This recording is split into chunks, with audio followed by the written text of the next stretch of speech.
You wake up and your brain is already on. Not gently, not gradually, fully on, like a machine that never actually shut down, just went into standby mode for 6 hours. The video, the thumbnail, the pacing, the challenge, the product launch, the retail execution, the numbers, the next bottleneck. It's all there, waiting the second you open your eyes. You're 26 years old, you have 472 million subscribers, you are the biggest YouTuber in the world, and you don't get to rest. You're in your own bed this morning. That's the good version, the easy version. Easy for you still means 15 hours in the office, but at least you know where you are. At least you're not waking up in a hotel room in a time zone you can't remember, staring at a ceiling you don't recognize, trying to figure out if it's Tuesday or Thursday. There was a year when you spent 200 days on planes. 200 days. That's not travel, that's living in the sky. That's your life becoming a blur of airport sets, meetings, flights, and more flights. Today you're home. That's a win. Your phone is already blowing up. Messages from your team, production updates, Feastables, sales reports, thumbnail A/B test results, a legal issue that needs your attention,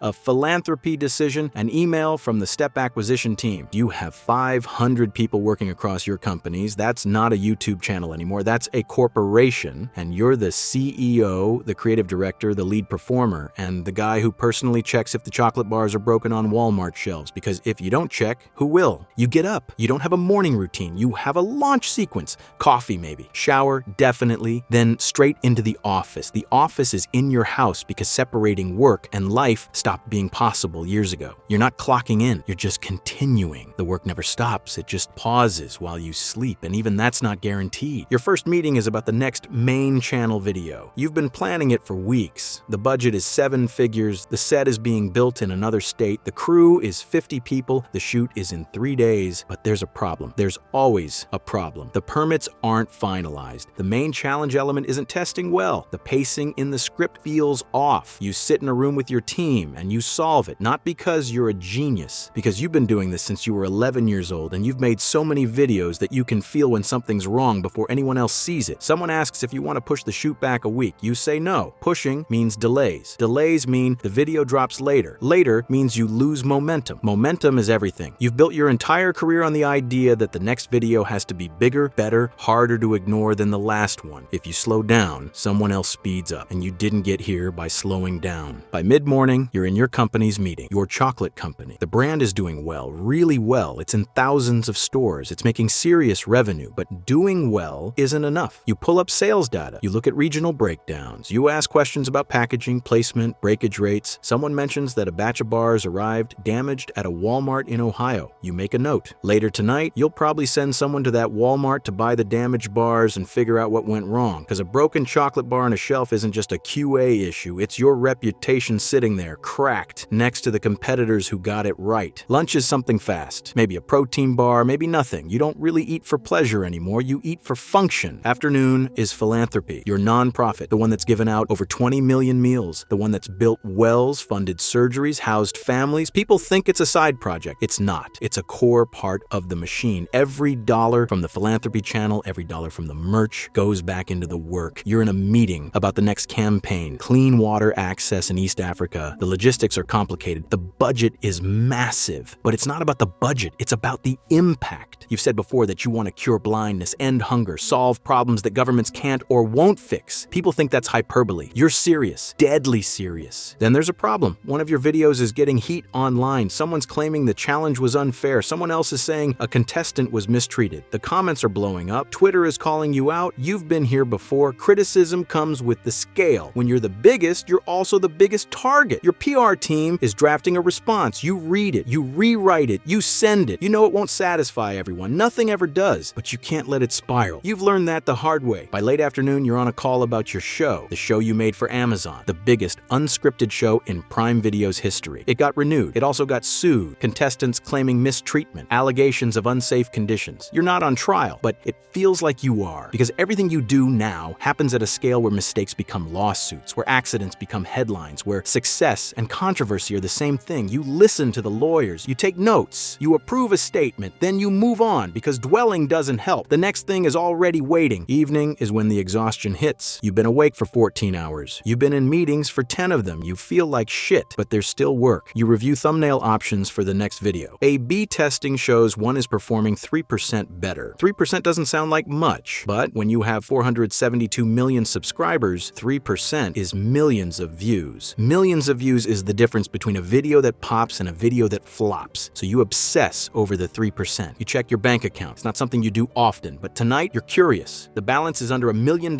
You're a billionaire on paper. Your company is valued at $5 billion, but the cash, it's tied up, reinvested, locked into the machine. You don't own a yacht. You don't have a mansion in the Hamptons. You have a company that's growing so fast, you have to keep feeding it or it dies. So you feed it. You pour everything back in, the private jets, the massive sets, the product lines, the expansion. It's not about being rich. It's about being the biggest and staying the biggest. You think about what someone asked you once. If you could go back, would you do it differently? You said no. You also said that if mental health was your priority, you wouldn't be as successful as you are. That sentence haunts you because it's true. You've sacrificed normal. You've sacrificed rest. You've sacrificed privacy, health, relationships, peace. You've built an empire by refusing to stop. And the cost is that you can't stop. Not now. Maybe not ever. You go to bed around midnight, maybe later. You're exhausted, but your brain is still on, still planning, still optimizing. The next video, the next product, the next campaign. You've been doing this since you were 11 years old. You decided you were going to be a YouTuber and you were going to die trying. That's not a metaphor. That's a plan. And so far, it's working. You close your eyes. 6 hours from now, you'll wake up and do it again. The meetings, the decisions, the problems, the scale, the pressure, the grind, because you're not just a YouTuber, you're the biggest YouTuber in the world. And being the biggest means you don't get to be normal. You don't get to rest. You don't get to slow down. You just get to keep building until your body quits or the machine becomes so big it runs without you. People ask if it's worth it. You don't know how to answer that because what's the alternative? You decided at 11 years old that this was your life. You've spent 15 years proving it. You've won. You're the biggest. But winning doesn't feel like people think it feels. It feels like pressure. It feels like responsibility. It feels like everyone watching, waiting for you to fail, to slip, to prove that you're not as good as they thought. And you can't let that happen. So you don't rest. You don't slow down. You just keep going. This is what it means to be the biggest YouTuber in the world. It's not fame. It's not luxury. It's a permanent state of execution. You don't make videos anymore. You run an empire that happens to make videos. You don't have fans. You have an audience of 500 million people who expect you to top yourself every single time. You don't have free time. You have brief windows between obligations where you try to remember what it feels like to be human. And the worst part, you chose this. You wanted this. You fought for this. You sacrificed everything